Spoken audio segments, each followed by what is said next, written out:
Good evening. My name is Jeanette Sanger, and I'm a trustee of this wonderful library, the oldest cultural institute in New York City, and the first Library of Congress. And people come and do research here about George Washington and Alexander Hamilton. We know what books they read. So I'm delighted to welcome you to a special evening celebrating Edna St. Vincent Millay, one of my favorite poets.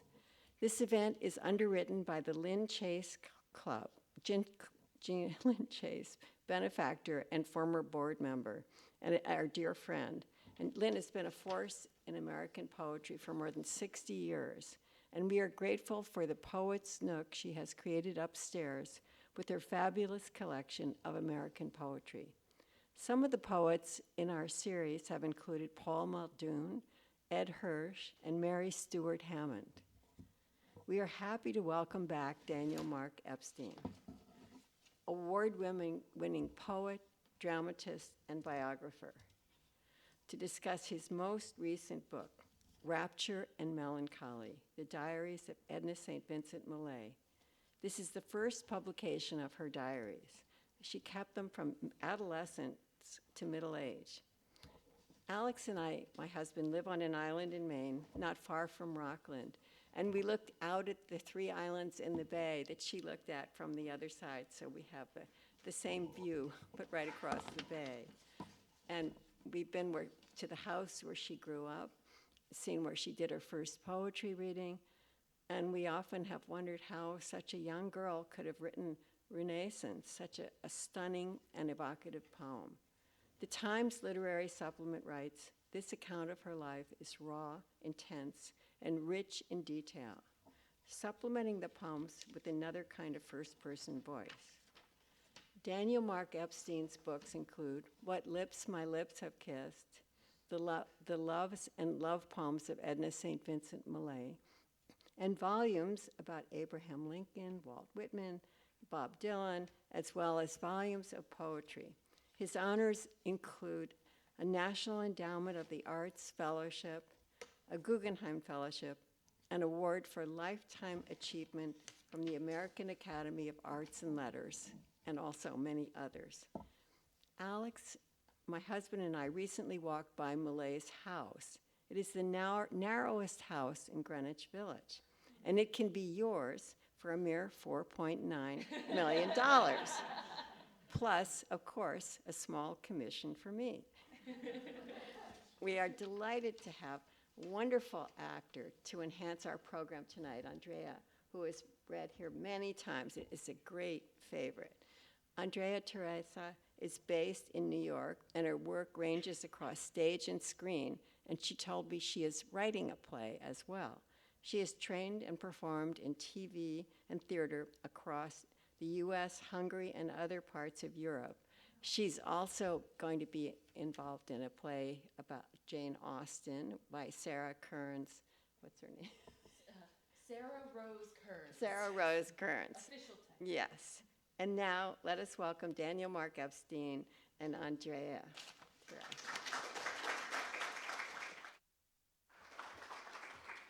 Thank you, Jeanette. Jeanette has been a friend and a supporter of all of my endeavors, especially the poetry. But it's a special honor to have you introduce me today. And thanks to Sarah Holliday for thinking of me and for doing such a wonderful job of organizing this event. And we're always grateful to Lyn Chase, who's done so much for poets in America, another old friend. And thanks to Andrea for joining us today. Edna St. Vincent Millay was an American poet, playwright, and short story writer who flourished in the first half of the 20th century. She was the most celebrated poet of her time. Edmund Wilson, Thomas Hardy, Sylvia Plath, Richard Wilbur, and Anne Sexton were just a few of her fans.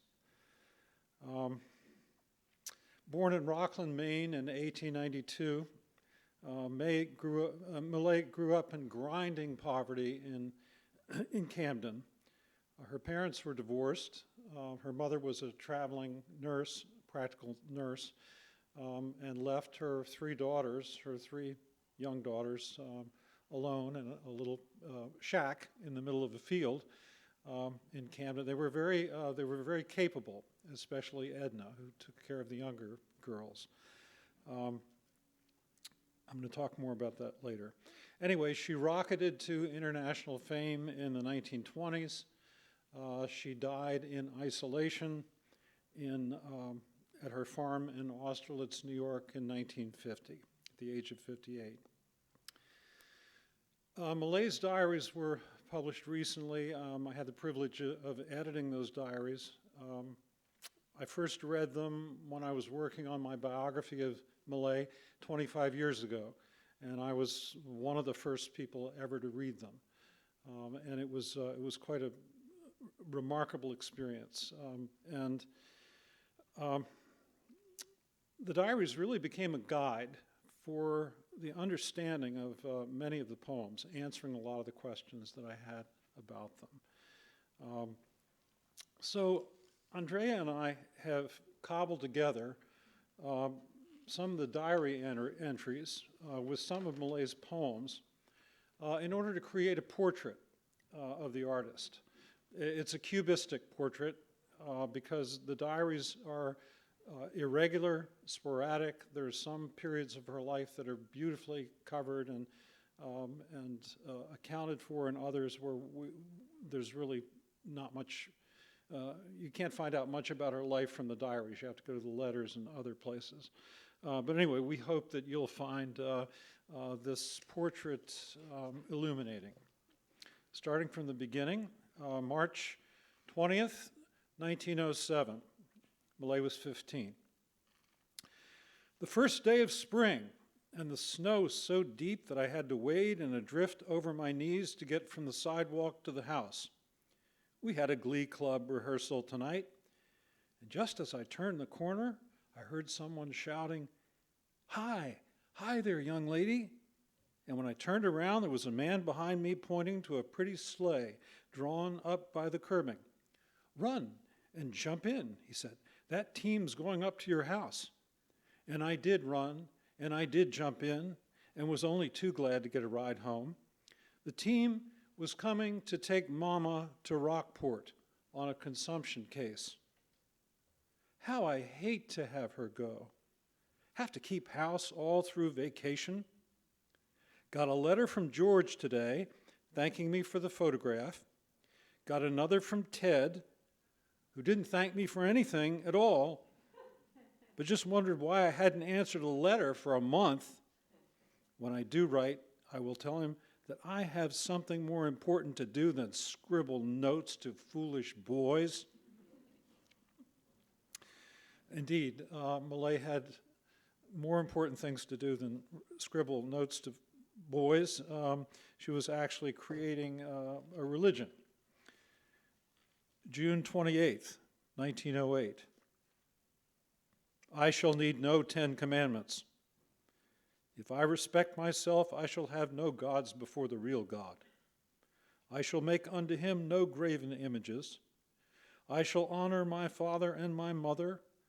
I shall not kill, nor steal, nor covet, nor commit adultery. As for remembering the Sabbath day and doing no work upon it, I work on Sunday if I see fit, and mean no irreverence to God in the doing. For honest work is no desecration, and dishonest work I have no use for. Though if I had it, it would be as bad one day as another. My God is all gods in one. When I see a beautiful sunset, I worship the God of nature. When I see a hidden action brought to light, I worship the God of truth. When I see a bad man punished and a good man go free, I worship the God of justice. When I see a penitent forgiven, I worship the God of mercy. And never a day passes that I do not, for something beautiful, for something truthful, for something just, or for something merciful, give praise to my all-powerful Creator.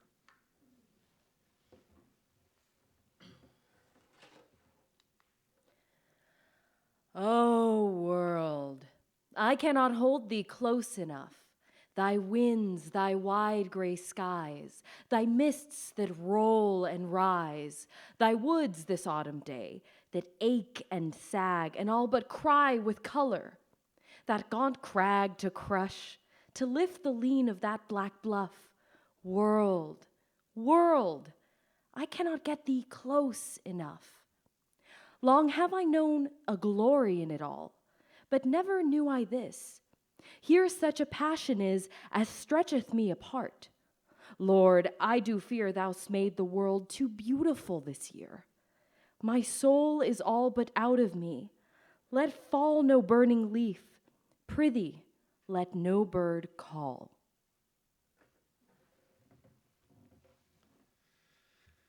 Camden was full of natural beauty. It was a place where there was inspiration all around. July 2nd, 1907.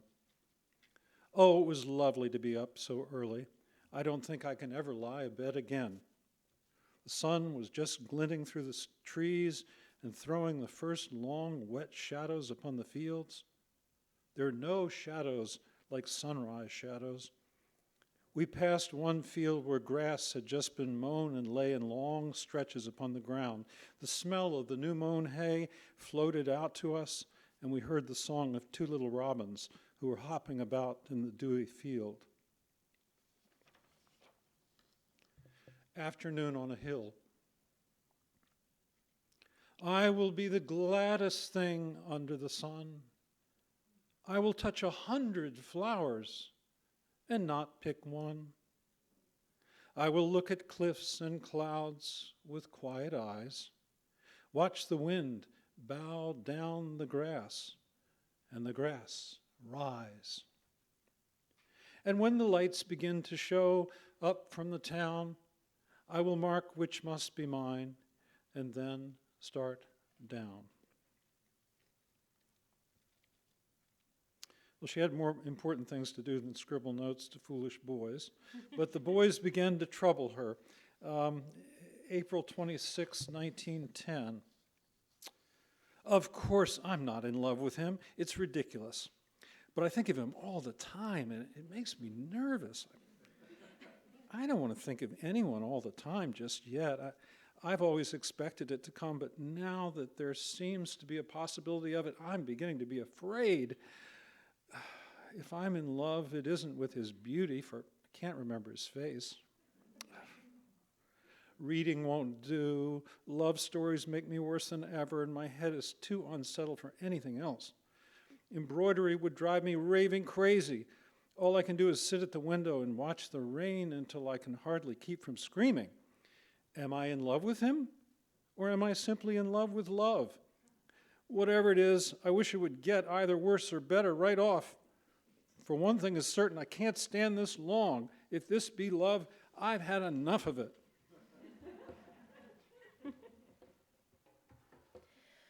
Witch wife. She is neither pink nor pale, and she never will be all mine. She learned her hands in a fairy tale and her mouth on a valentine. She has more hair than she needs. In the sun 'tis a woe to me. And her voice is a string of colored beads or steps leading into the sea. She loves me all that she can, and her ways to my ways resign. But she was not made for any man, and she never will be all mine.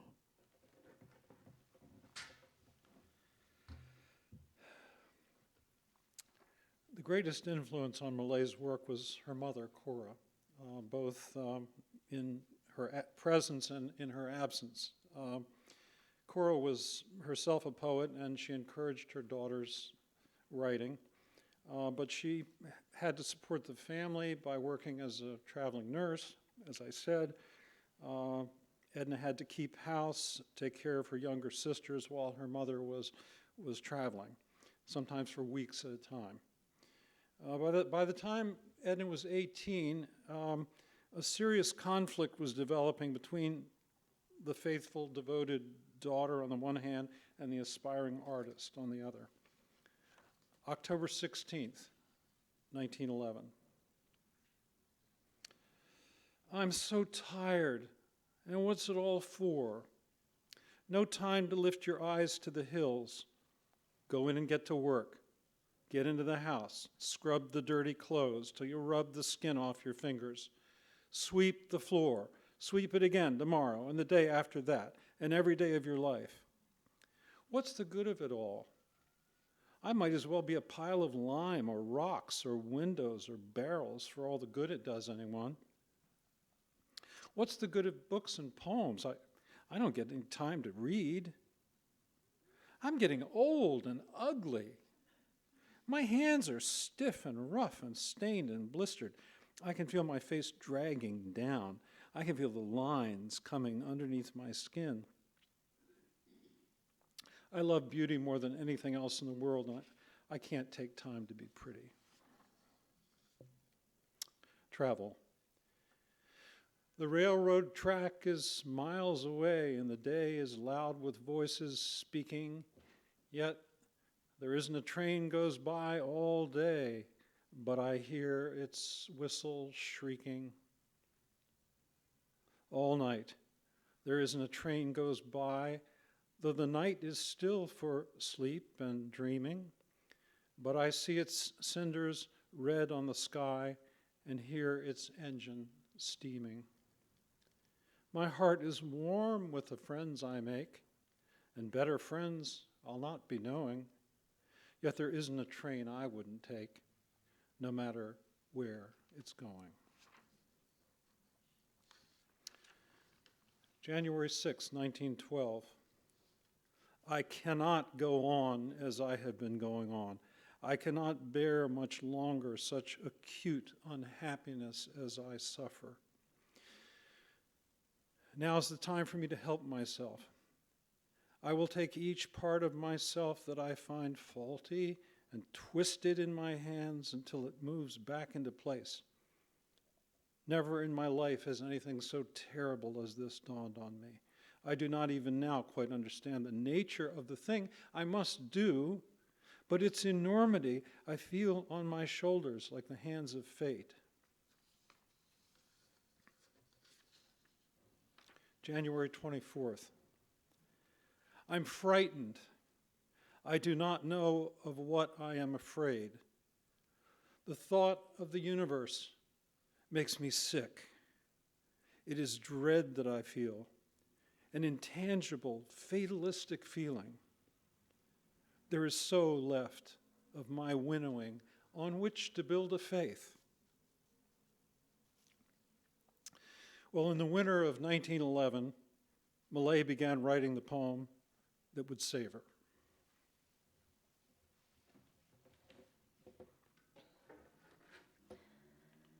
Renaissance.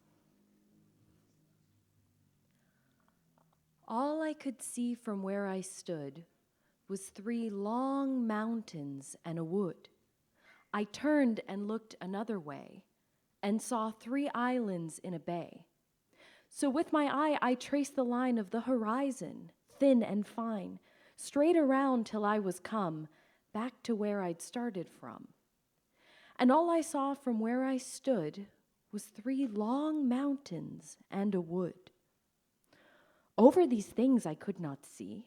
These were the things that bounded me, and I could touch them with my hand, almost, I thought, from where I stand. And all at once things seemed so small, my breath came short and scarce at all. But sure, the sky is big, I said, miles and miles above my head. So here upon my back I'll lie and look my fill into the sky. And so I looked, and after all, the sky was not so very tall. The sky, I said, must somewhere stop. And sure enough, I see the top. The sky, I thought, is not so grand. I most could touch it with my hand. And reaching up my hand to try, I screamed to feel it touch the sky. I screamed, and lo, infinity came down and settled over me, forced back my scream into my chest, bent back my arm upon my breast, and pressing of the undefined, the definition on my mind, held up before my eyes a glass through which my shrinking sight did pass, until it seemed I must behold immensity made manifold, whispered me a word whose sound deafened the air for worlds around, and brought unmuffled to my ears the gossiping of friendly spheres, the creaking of the tented sky, the ticking of eternity. I saw and heard and knew at last the how and why of all things past and present and forevermore. The universe, cleft to the core, lay open to my probing sense, that sickening I would fain pluck thence, but could not. Nay, but needs must suck at the great wound, and could not pluck my lips away till I had drawn all venom out. Ah, fearful pawn, for my omniscience paid I toll to infinite remorse of soul. All sin was of my sinning, all atoning mine, and mine the gall of all regret. Mine was the weight of every brooded wrong, the hate that stood behind each envious thrust, mine every greed, mine every lust. And all the while, for every grief, each suffering, I craved relief with individual desire, craved all in vain, and felt fierce fire about 1,000 people crawl, perished with each, then mourned for all. A man was starving in Capri. He moved his eyes and looked at me. I felt his gaze, I heard his moan, and knew his hunger as my own. I saw at sea a great fog bank between two ships that struck and sank. 1,000 screams the heavens smote, and every scream tore through my throat. No hurt I did not feel, no death that was not mine. Mine each last breath that crying met an answering cry from the compassion that was I. All suffering mine, and mine its rod, mine pity like the pity of God. Ah, awful weight, infinity pressed down upon the finite me, my anguished spirit, like a bird beating against my lips I heard. Yet lay the weight so close about, there was no room for it without. And so beneath the weight lay I, and suffered death, but could not die. Long had I lain thus, craving death, when quietly the earth beneath gave way, and inch by inch, so great at last had grown the crushing weight, into the earth I sank till I, full 6 underground did lie, and sank no more. There is no weight can follow here, however great. From off my breast I felt it roll, and as it went my tortured soul burst forth and fled in such a gust that all about me swirled the dust. Deep in the earth I rested now. Cool is its hand upon my brow, and soft its breast beneath the head of one who is so gladly dead. And all at once and over all, the pitying rain began to fall. I lay and heard each pattering hoof upon my lowly thatched roof, and seemed to love the sound far more than ever I had done before. For rain it hath a friendly sound to one who's 6 feet underground, and scarce the friendly voice or face a grave in such a quiet place. The rain, I said, is kind to come and speak to me in my new home.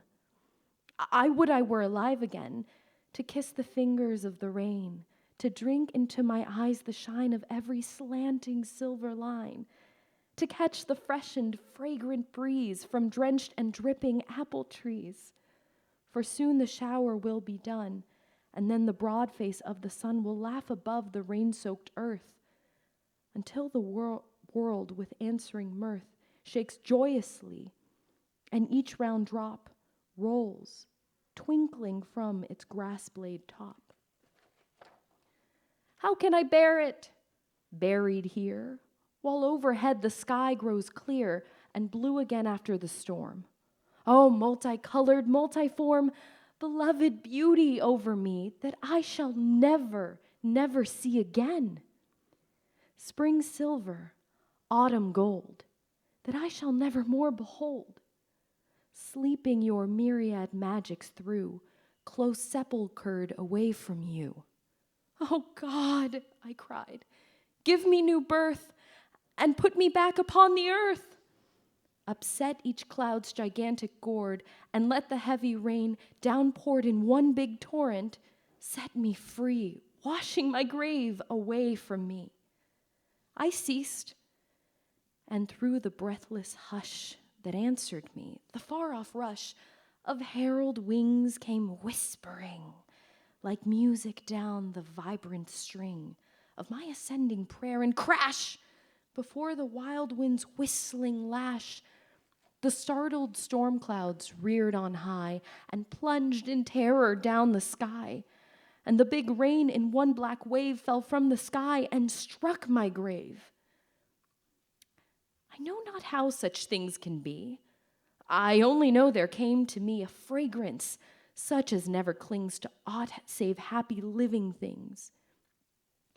A sound as of some joyous elf singing sweet songs to please himself, and through and over everything a sense of glad awakening. The grass, a tiptoe at my ear, whispering to me I could hear. I felt the rain's cool fingertips brush tenderly across my lips, laid gently on my sealed sight, and all at once the heavy night fell from my eyes, and I could see a drenched and dripping apple tree, a last long line of silver rain, a sky grown clear and blue again. And as I looked, a quickening gust of wind blew up to me and thrust into my face a miracle of orchard breath. And with the smell, I know not how such things can be, I breathed my soul back into me. Ah! Up then from the ground sprang I, and hailed the earth with such a cry as is not heard save from a man who has been dead and lives again. About the trees my arms I wound, like one god mad, I hugged the ground. I raised my quivering arms on high. I laughed and laughed into the sky, till at my throat a strangling sob caught fiercely, and a great heart-throb sent instant tears into my eyes. Oh God, I cried, no dark disguise can e'er hereafter hide from me thy radiant identity. Thou canst not move across the grass, but my quick eyes will see thee pass, nor speak, however silently, but my hushed voice will answer thee. I know the path that tells thy way through the cool eve of every day. God, I can push the grass apart and lay my finger on thy heart. The world stands out on either side, no wider than the heart is wide. Above the world is stretched the sky, no higher than the soul is high. The heart can push the sea and land farther away on either hand.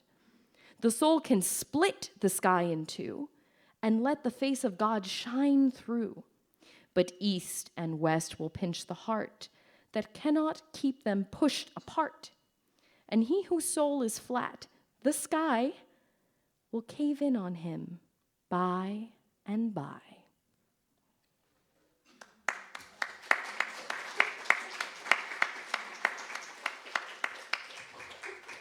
Oh, what a wonderful reading. It's a tour de force, the poem itself and the reading, too. Thank you.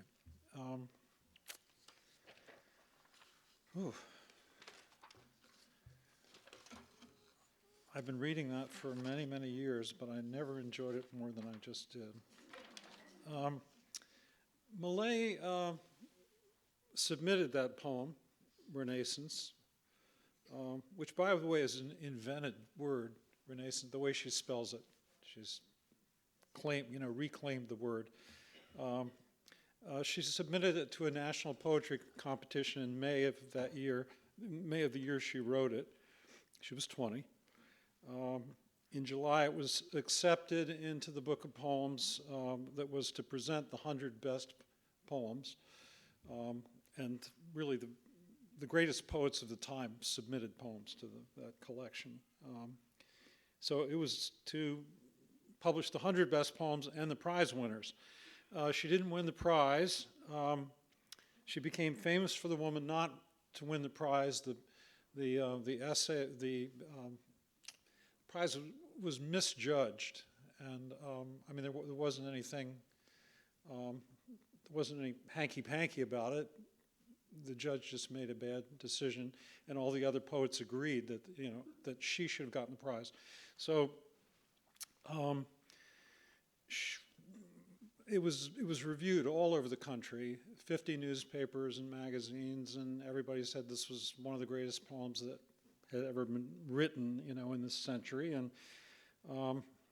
and proclaimed the arrival of a new poet, Edna St. Vincent Millay. And she began giving recitations of the poem, especially in Camden, at a resort there, and this called the attention of some wealthy patrons to this young woman who had no college education. And they saw to it that she got a scholarship to Vassar. And she came to New York and became the toast of literary New York, the early part of the century, and the idol of her classmates at Vassar, where she made quite a commotion because she was famous. And imagine if Bob Dylan at the age of 20 or 21, who also didn't go to college, had decided to go to Vassar in order to complete his education. It would be similar to that. Anyway, this is a big change in the life of this girl from Camden, and the question is, how do you deal with that? How do you accommodate that great change in your life, and how is she going to adjust her self-image?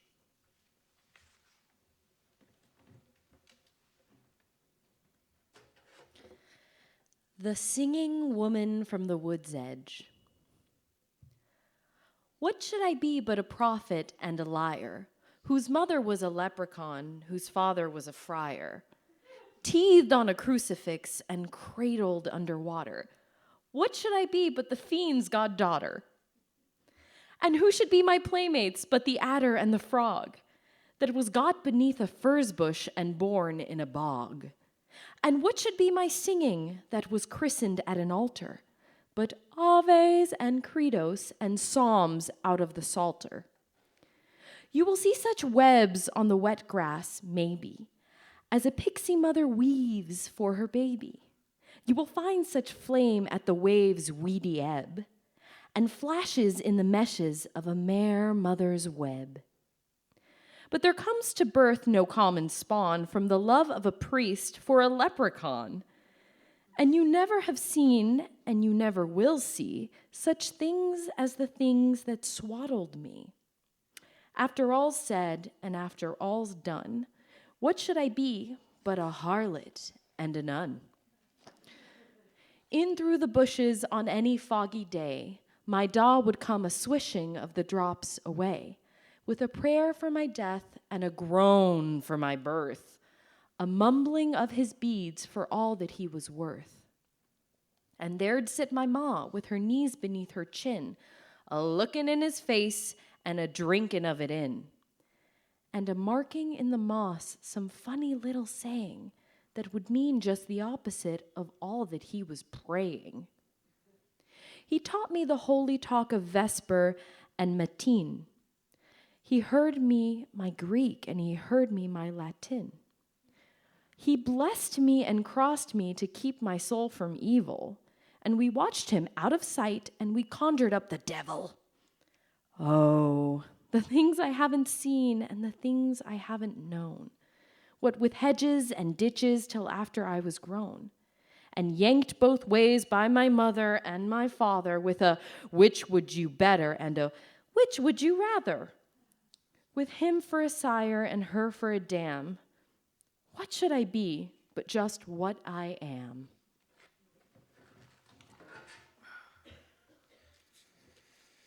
Well, she was very much who she was. April the 14th, 1913. She's in college. Party here tonight. Had the first really hectic time I've had since I've been here. I've fallen in love again. Thank goodness. I won't feel so lost like now with the red-headed boy who sat next to me at dinner. He's not really red-headed, not nearly so much as I am, and I'm not so very myself. A kid, graduated from Yale last year, and a darn sweet kid. And it's fun to talk just plain nonsense to him because he's sure to understand and answer back.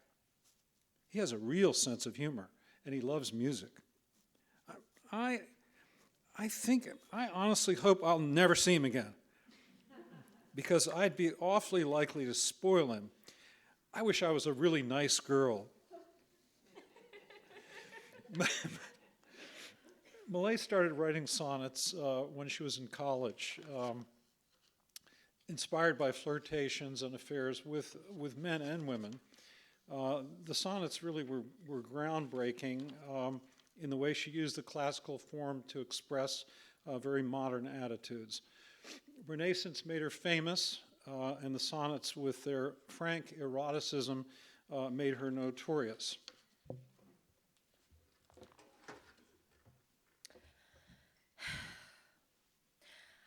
I think I should have loved you presently, and given in earnest words I flung in jest, and lifted honest eyes for you to see, and caught your hand against my cheek and breast, and all my pretty follies flung aside that won you to me, and beneath your gaze, naked of reticence and shorn of pride, spread like a chart my little wicked ways. I that had been to you, had you remained but one more waking from a recurrent dream. Cherish no less the certain stakes I gained, and walk your memory's halls, austere, supreme, a ghost in marble of a girl you knew, who would have loved you in a day or two. I shall forget you presently, my dear. So make the most of this, your little day, your little month, your little half a year, ere I forget, or die, or move away. And we are done forever. By and by, I shall forget you, as I said, but now, if you entreat me with your loveliest lie, I will protest you with my favorite vow. I would indeed that love were longer lived, and oaths were not so brittle as they are. But so it is, and nature has contrived to struggle on without a break thus far. Whether or not we find what we are seeking is idle, biologically speaking. I know I am but summer to your heart, and not the full 4 seasons of the year. And you must welcome from another part such noble moods as are not mine, my dear. No gracious weight of golden fruits to sell have I, nor any wise and wintry thing. And I have loved you all too long and well to carry still the high, sweet breast of spring. Wherefore I say, O love, as summer goes, I must be gone, steal forth with silent drums, that you may hail anew the bird and rose, when I come back to you as summer comes? Else will you seek, at some not distant time, even your summer in another clime?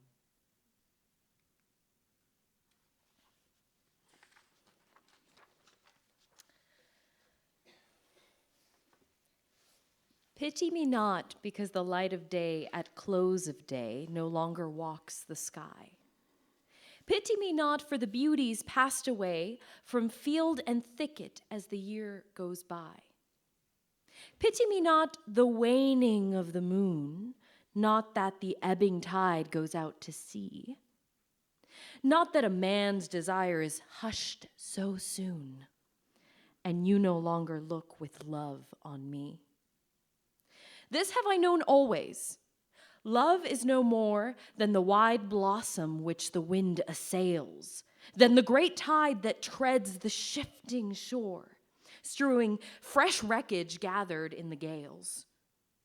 Pity me that heart is slow to learn what the swift mind beholds at every turn.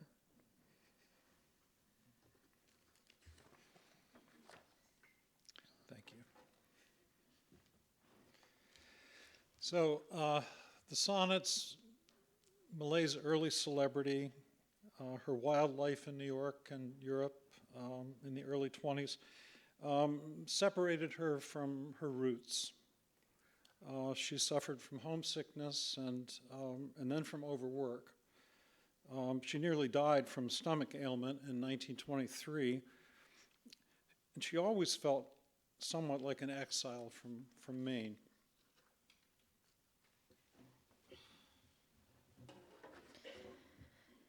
Exiled. Searching my heart for its true sorrow, this is the thing I find to be, that I am weary of words and people, sick of the city, wanting of the sea, wanting the sticky, salty sweetness of the strong wind and shattered spray, wanting the loud sound and the soft sound of the big surf that breaks all day. Always before about my dooryard, marking the reach of the winter sea, rooted in sand and dragging driftwood, straggled the purple wild sweet pea. Always I climbed the wave at morning, shook the sand from my shoes at night, and now am caught beneath great buildings, stricken with noise, confused with light.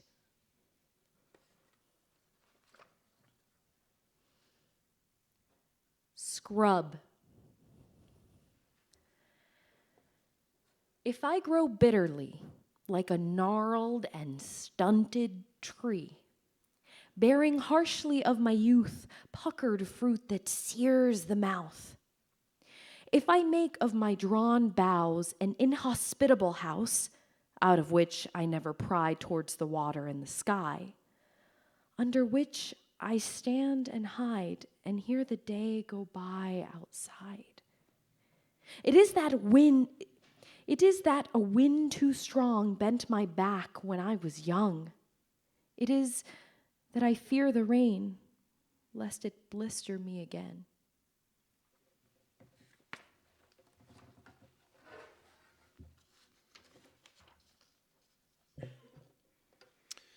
Millay's marriage to Jean Boissevin, a rich Dutch merchant, probably saved her life. In 1925, they moved to a farm after living at the house that Jeanette tried to sell you. They lived to a farm near Austerlitz, New York, called Steeple Top. And the Diaries from the 1920s reflects an idyllic pastoral life. Yet Millay was not isolated from the political conflicts of her time. She was notably involved in the protest against the execution of the anarchists Sacco and Vanzetti, August 22nd, 1927. Went down to Joy Street Police Station, she's in Boston, and bailed out picketers up to about $800, shocked to find how few people whose names I knew were here in Boston to protest. Went with Dos Passos, Lola Ridge, and about 4 others to picket the State House, carrying a placard saying, "Free them and save Massachusetts. American honor dies with Sacco and Vanzetti." Walked up and down for about 10 minutes, an enormous crowd watching us, were arrested and taken to Joy Street Station. Sat in Art Hayes' room. This is August 23rd, Tuesday. Art Hayes is their lawyer. Sat in Art Hayes' room with many others and waited for news from the prison. No hope at all now after 12 o'clock. Everybody quiet. Suddenly I whispered to Art, "Why do you suppose we don't get any word?" Art looked up from a telegram he was writing. "Sacco's gone," he said, and went on writing. So I knew even at that moment Vanzetti was being strapped into the chair. Justice denied in Massachusetts. Let us abandon then our gardens and go home and sit in the sitting room. Shall the larkspur blossom or the corn grow under this cloud? Sour to the fruitful seed is the cold earth under this cloud. Fostering quack and weed we have marched upon but cannot conquer. We have sent the blades of our hoes against the stalks of them. Let us sit here, sit still, here in the sitting room until we die, at the step of death on the walk, rise and go, leaving to our children's children this beautiful doorway and this elm, and a blighted earth to till with a broken hoe.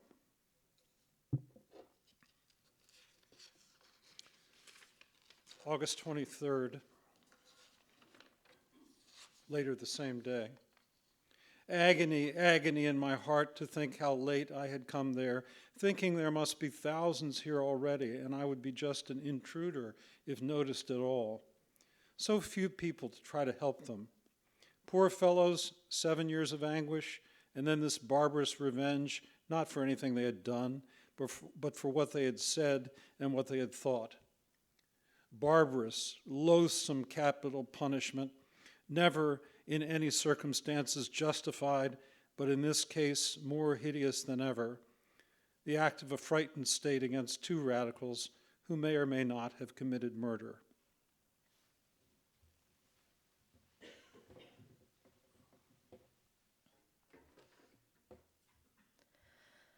Hangman's Oak.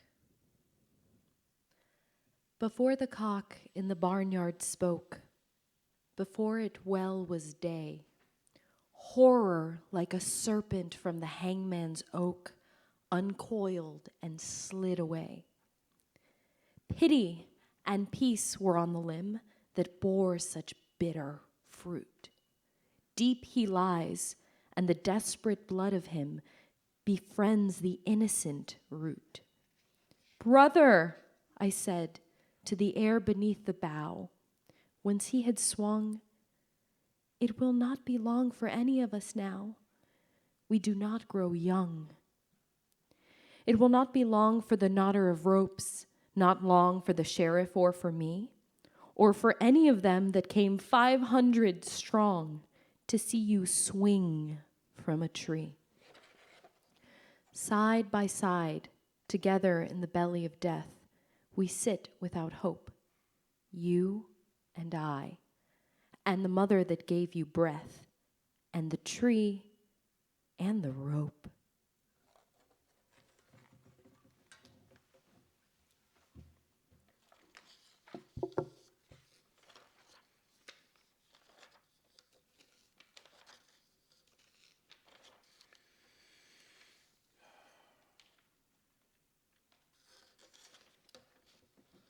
Despite the harmony of Millay's marriage, or perhaps because of it, after 6 years of mutual devotion, the poet grew restless. This is an entry from July 1929, Steepletop. I'm tired of my husband. It is time he should be tired of me. But the fact that I tired of him first, a fact that he uneasily perceives, lends me an element of charm beyond those which he at one time had for me and has no longer.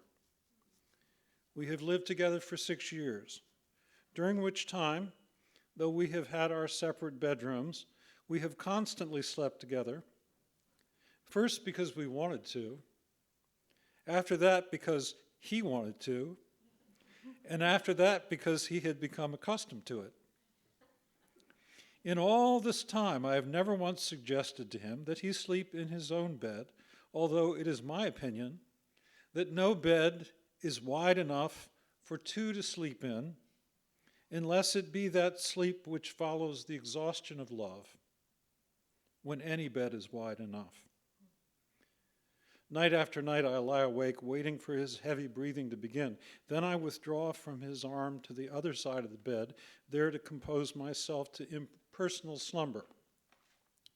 Every morning I take breakfast with my husband in the dining room, although, in my opinion, all persons possessed of sufficient means should breakfast in bed alone and remain hidden from human sight until luncheon time. Well, Edna fell in love with a younger man, and their affair inspired some very great love poems, which are in Fatal Interview. We're going to read some of those. And the first is, it's a very famous poem that begins, "Sleep forever in the Latvian cave." I think that Millay probably felt at that point that she was immortal. I mean, isn't she, in a sense? And, you know, immortal and almost a goddess, and being in love with this younger man. The story of Endymion appealed to her. Endymion, of course, was a shepherd, a handsome shepherd. The moon fell in love with him. The paradox of that relationship is that Endymion couldn't live forever, and she couldn't die. So, oh, sleep forever in the Latvian cave, mortal Endymion, darling of the moon. Her silver garments by the senseless waves shouldered and dropped and on the shingle strewn, her fluttering hand against her forehead pressed, her scattered looks that trouble all the sky, her rapid footsteps running down the west, of all her altered state, oblivious lie, whom earthen you by deathless lips adored, wild-eyed and stammering to the grasses thrust, and deep into her crystal body poured the hot and sorrowful sweetness of the dust, whereof she wanders mad, being all unfit for mortal love, that might not die of it.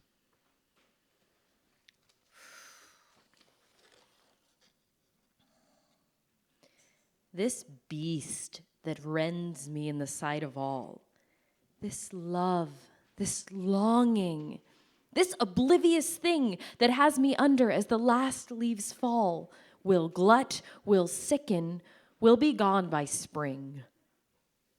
The wound will heal, the fever will abate. The knotted hurt will slacken in the breast. I shall forget before the flickers mate your look that is today my east and west.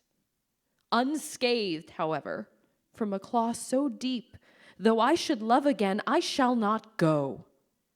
Along my body, waking while I sleep, sharp to the kiss, cold to the hand as snow. The scar of this encounter, like a sword, will lie between me and my troubled Lord. I said, seeing how the winter gale increased, even as waxed within us and grew strong the ancient tempest of desire. At least it is the season when the nights are long, well flown, well shattered from the summer hedge, the early sparrow and the opening flowers. Late climbs the sun above the southerly edge these days, and sweet to love those added hours. Alas, already does the dark recede, and visible are the trees against the snow. O monstrous parting, O perfidious deed, how shall I leave your side? How shall I go? Unnatural night, the shortest of the year. Farewell, 'tis dawn, the longest day is here.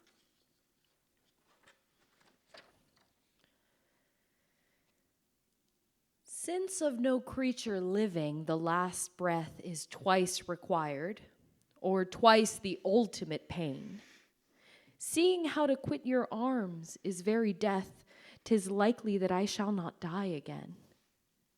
And likely 'tis the time whose gross decree sends now the dawn to clamor at our door. Thus having done his evil worst to me, will thrust me by, will harry me no more. When you are corn and roses and the rest, I shall endure a dense and sanguine ghost, to haunt the scene where I was happiest, to bend above the thing I loved the most, and rise and wring my hands and steal away as I do now, before the advancing day.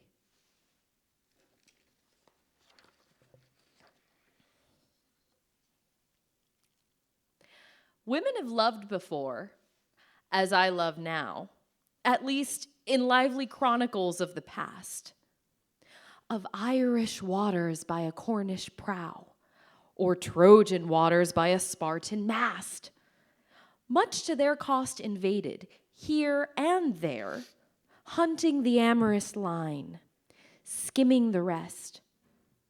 I find some woman bearing as I bear, love like a burning city in the breast.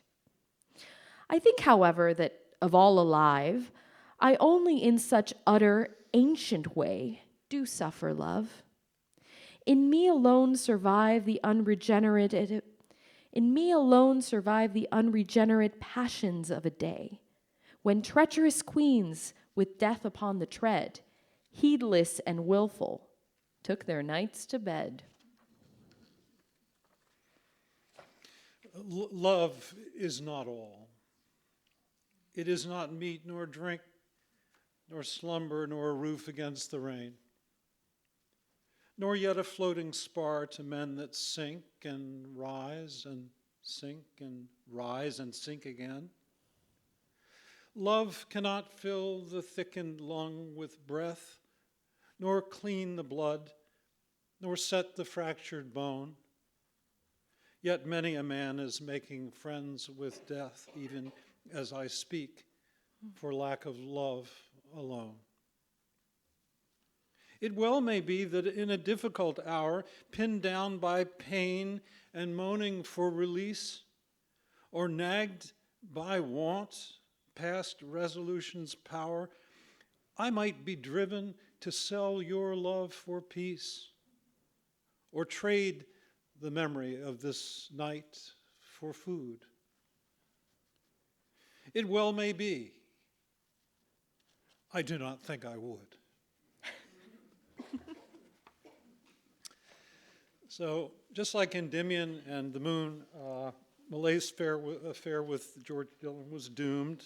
He was much younger. He was less attracted to her than she to him.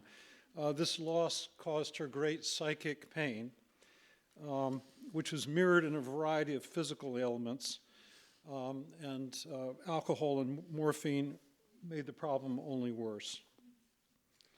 March 12th, 1927.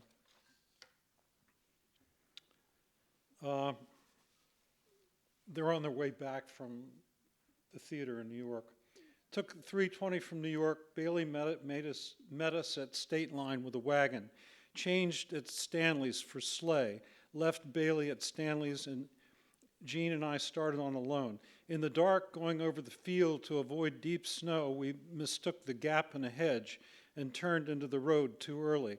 Horses in snow up to their bellies foundered, became frightened, reared, plunged aside into thicket. I was struck smartly across the left eye by a branch of a tree. Incredible pain, million constellations, very sick for a few minutes.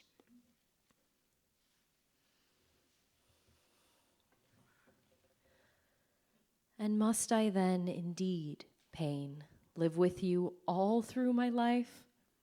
Sharing my fire, my bed, sharing, oh, the worst of all things, the same head? And when I feed myself, feeding you too? So be it, then. If what seems true is true, let us to dinner, comrade, and be fed. I cannot die till you yourself are dead, and with you living I can live life through. Yet have you done me harm, ungracious guest, spying upon my ardent offices with frosty look, robbing my nights of rest, and making harder things I did with ease. You will die with me, but I shall, at best, forgive you with restraint for deeds like these.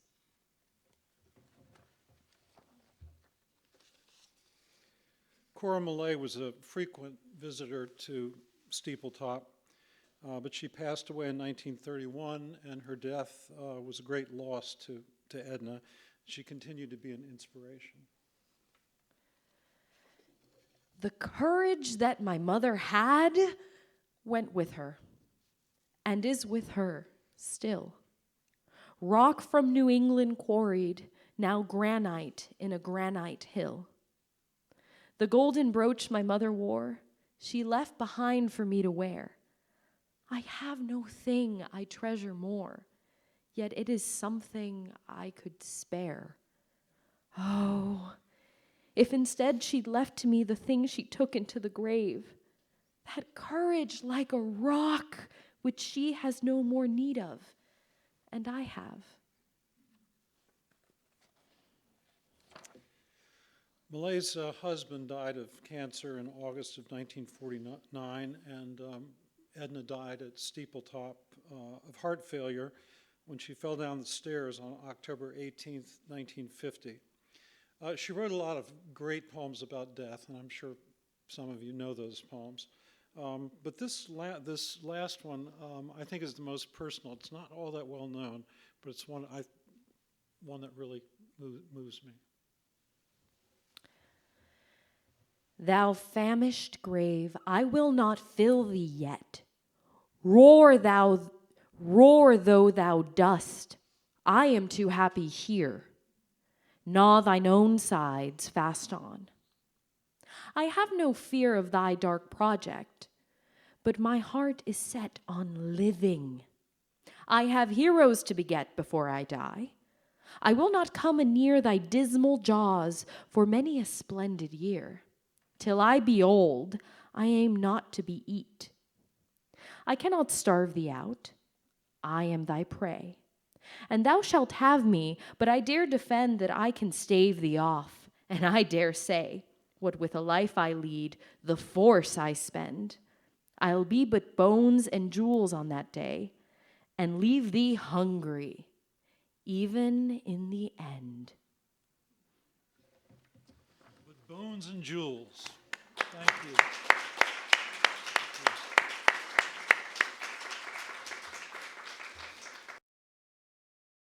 That was, you've been a wonderful audience. I was so worried that we would go on for too long, and I wish we had just kept going for another hour. I do too. Anyway, is there to be a Q&A? If you'd like to take a couple of questions. Yeah, if anybody has questions. Yes, sir. I'm curious to know what her response was to other poets of the time, and did she gain much from it? Was she mindful of them? Was she aware of Wallace Stevens and Eliot and all the rest? Yes, she was certainly aware of all of those poets. She really was. she was a very old-fashioned poet. Yes, And didn't get much respect from Pound and Eliot and the modernists. And I've written a great deal about that. You know, I think that there were jealousies at work there, not on Millay's part, but the fact that that this very young poet, you know, had made so much money writing poetry of a sort that they had to, you know, Pound and Eliot were both trained in classical literature. They must have known just how good she was technically. What about Frost? What was her response to him? Frost, I don't think that she's on the record about Frost, but I would think that that would be somebody that she really would admire. I know that she was on the Guggenheim committee, doing evaluations of the applications for the Guggenheim fellowships. And she was one of the people she gave a Guggenheim to was Conrad Aiken, who was a modernist. So, you know, I think her feelings about that were complicated. But she loved Eleanor Wiley. They were very good friends. I think she had problems with Eliot. Yeah. Yes, sir. Who took care of her siblings when she went to Vassar? Oh, that's such a good question. I think that by that time, I think there was maybe 3 years difference between her and her eldest sister Norma. So by then they were able to take care of themselves. Any other questions? But Norma basically took care of the estate, did she not, after Edna passed away? She did. Didn't she live at Steepletop too? She lived at Steepletop, and she did a marvelous job of taking care of the estate. So by the time I got involved, you know, in my Millay biography, Norma had passed away, but Steepletop was still exactly as it had been when Millay lived there.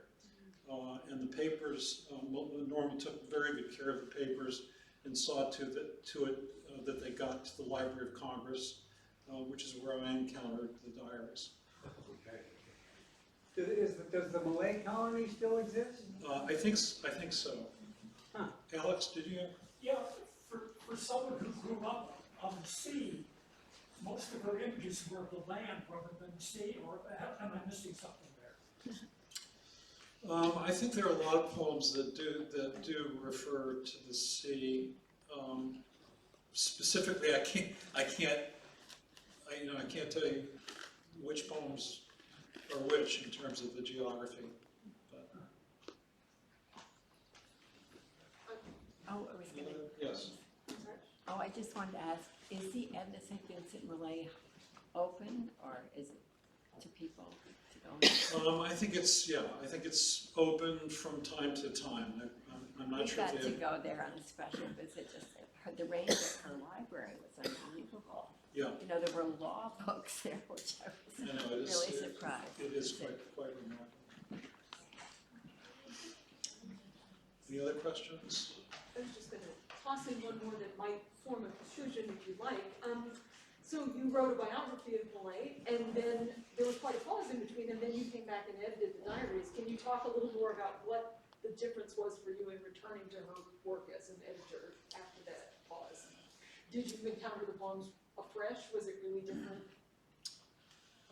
I think that as with all great poets, you grow with the poetry and you learn things about. I mean, I wasn't kidding when I said I'd never heard that poem. I was never moved more deeply than I was hearing Andrea read it, and I first read it when I was a teenager. So, yeah, I would say that when I returned to edit the diaries 20 years after writing the biography of Millay, I brought a lot more experience to my understanding of her life, my understanding of the poetry, and the poetry did, you know, I had grown, and the poetry had, you know, the poetry had sustained my interest. Yes? I actually have a question for Andrea. Have you been reading her poetry your entire life? Or is this just like So immersion? I got a wonderful call about a couple months ago, and I got the poems about a month ago, and I didn't know anything about this beautiful poet. And I was just reading her poems for a month, just crying, like, oh my God, it's so beautiful. So I'm very, very happy to have been able to work on her, be a part of this. Yes. Do you teach Millay, or where do you teach? I don't teach. I mean, I've done some teaching, but I've made my living as a writer. Where do you live? I live in Gambier, Ohio. I lived in Baltimore for 46 years, and I moved to Ohio 7 years ago. Oh, Thank you so much. Yeah.